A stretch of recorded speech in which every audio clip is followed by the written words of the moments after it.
The shadows of Emberfall have been driven back, but peace is short-lived. Maya now carries the relic, a feather of forgotten light, and the weight of destiny on her shoulders.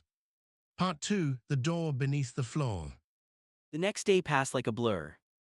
Maya went through her usual routine, helping her little brother get ready for school, washing dishes, feeding the chickens, but her mind was far from the ordinary chores. The key weighed heavily in her pocket, its faint warmth pulsing now and then like a heartbeat. It didn't make sense, keys didn't breathe. She couldn't stop thinking about the stranger either. The way he had vanished into the mist was still fresh in her mind, as if he had stepped out of the world entirely. That night she lay awake staring at the ceiling.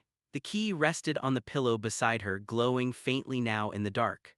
The carvings seemed clearer than before, the symbols forming what looked like a spiral map. She sat up suddenly. The glow was moving. It cast a faint trail of light across her blanket, pointing toward the old storage room at the back of the house, the room her grandfather had always forbidden her to enter. Maya hesitated, heart thundering. She wasn't supposed to go in there, but she also knew that whatever had started this morning wasn't going to stop just because she hid under her blankets. She slipped out of bed, careful not to wake her brother, and tiptoed through the house. The wooden boards creaked under her feet, each sound loud in the sleeping silence. The storage room door loomed ahead, its surface dusty and scratched. The key's glow intensified until it painted her hand gold. Her fingers trembled as she touched the doorknob.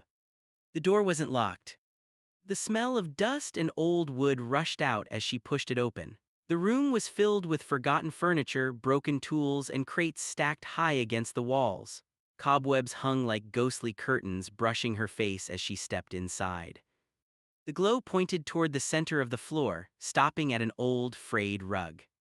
Maya knelt and pulled it aside. Her breath caught in her throat. Beneath it was a small trapdoor with a brass lock. The key's glow flared, nearly blinding her.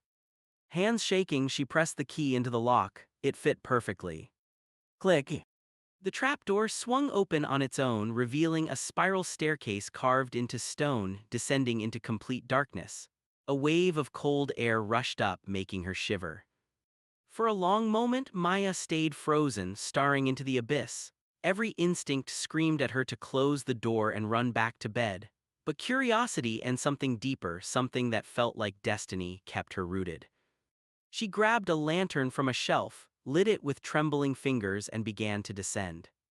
The air grew colder with every step, thick with the scent of earth and something older, like ancient dust that had waited centuries to be disturbed. The walls of the spiral staircase were covered in strange marks, the same symbols that decorated the key. The deeper she went, the louder her heart pounded. Finally, she reached the bottom. Her lantern revealed a wide chamber with stone pillars and walls covered in glowing runes. The air hummed softly as though the chamber itself was alive. In the center of the room stood a pedestal, and on it rested a black box no bigger than her hands. Maya approached slowly, her footsteps echoing in the stillness. The box was perfectly smooth, without hinges or seams. Her hand hovered over it. "Don't touch it," the thought came unbidden, like a warning in the back of her mind. But then the key in her pocket pulsed again. She placed her hand on the box. The instant her fingers made contact, a rush of visions flooded her mind, people in robes standing in a circle, chanting in a language she didn't know, sealing the box with light. A shadow loomed behind them, monstrous and hungry, but they forced it back. The vision ended with one of the robed figures placing the box in this chamber. Maya stumbled back, panting. The box was glowing now faintly, and a thin line appeared on its surface. It opened with a soft hiss.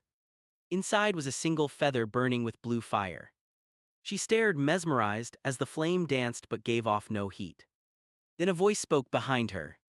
"You found it." Maya whirled around, nearly dropping the lantern. The stranger from the garden stood at the bottom of the stairs, hood down now. His hair was silver, his eyes glowing faintly like moonlight. "You shouldn't be here," Maya said, though her voice lacked conviction. He stepped closer, his gaze fixed on the feather. "It was meant for you," he said softly. "The relic has chosen its new guardian." "What are you talking about?" "The key unlocked your inheritance," he said. "And now, Maya, it has awakened something else, something that was never meant to rise again." A low rumble echoed through the chamber, as if the earth itself growled in response. The stranger's expression darkened. "We don't have much time," he said. "You must decide whether you will run from this or face what's coming." Maya looked back at the feather, its blue fire reflected in her wide eyes. Somewhere deep inside her, a voice whispered, "This is only the beginning."